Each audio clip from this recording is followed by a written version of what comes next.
शिलचर के स्कूल परिदर्शक के कार्यालय में श्रद्धा व मर्यादा के साथ 80वां स्वाधीनता दिवस को केंद्रित कर तिरंगा फहराया गया। इस दिन स्कूल इंस्पेक्टर तथा कार्यालय के सभी सदस्यों की मौजूदगी में तिरंगा फहराया गया, राष्ट्रीय गीत गाए गए और तो और पुष्पांजलि प्रदान कर राष्ट्रीय ध्वज को सम्मानना भी प्रदान किया गया।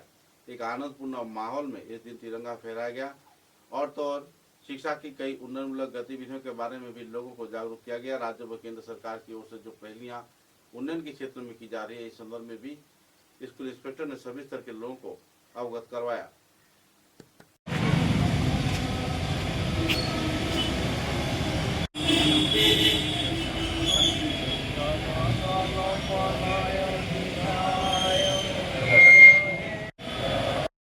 যিনি এই সম্মান অর্জন করেছেন, মাননীয় প্রধানমন্ত্রী শ্রী নরেন্দ্র মোদীজির নেতৃত্বে সাধারণ মানুষের সর্বাঙ্গীন উন্নয়নের যাত্রা অব্যাহত রয়েছে। ডাবল ইঞ্জিনের সরকার চলমান দেশের কারণে মন্ত্রী শ্রী নরেন্দ্র মোদীজির পাশাপাশি মাননীয় স্বরাষ্ট্রমন্ত্রী, মাননীয় অর্থমন্ত্রী মহোদয়কেও আমি আন্তরিক ধন্যবাদ জানাই। এগিয়ে নেওয়ার জন্য আসামের মাননীয় মুখ্যমন্ত্রী ডক্টর হিমন্ত বিশ্ব শর্মাজিকে আজকে এই পবিত্র জনসাধারণ আসামের নাগরিকের আশীর্বাদে আসামের মাননীয় মুখ্যমন্ত্রী মহাশয় বিগত 5 বছরে এই রাজ্যের জন্য অনেকগুলো কাজ আমরা করতে সফরে করে মুখ্যমন্ত্রী মহাশয় কাজ করে যাচ্ছেন।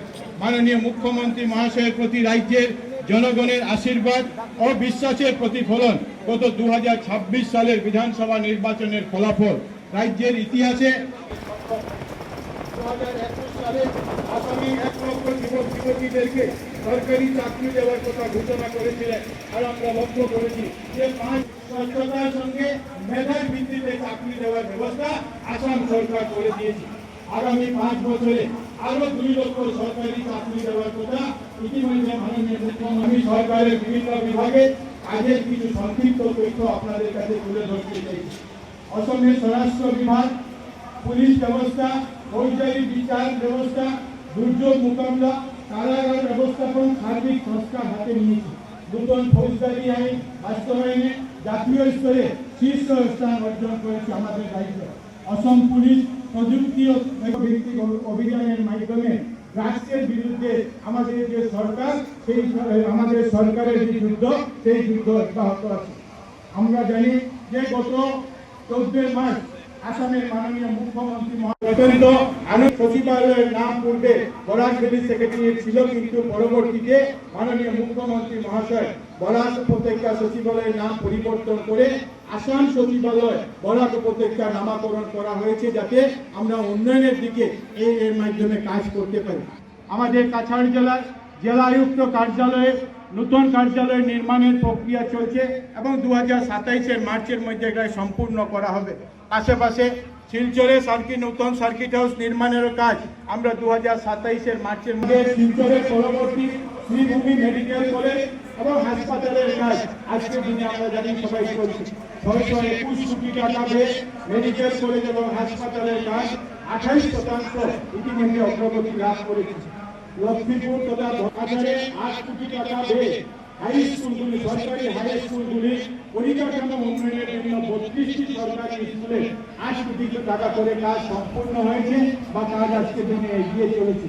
চা বাগান এলাকায় গভর্নেন্স কমিউনিটি হল এবং স্কিল সেন্টার নির্মাণের প্রক্রিয়া সমস্ত আসামে মাননীয় মুখ্যমন্ত্রী মহাশয়ের মাধ্যমে চলছে। আর এর নিচে কাছাড় জেলাতে প্রায় 45টি জগন্নাথ মন্দির নির্মাণের কাজ ইতিমধ্যে সম্পূর্ণ হয়েছে। 64 কোটি টাকা ব্যয়ে বহু প্রতীক্ষিত শিলচর ট্রান্স রোড থেকে ক্রিটিক্যাল পয়েন্টে রাঙ্গিছড়ি ফ্লাইওভার, রাঙ্গিছড়ি পর্যন্ত যে ফ্লাইওভারের কাজ ইতিমধ্যে আরম্ভ হয়েছে।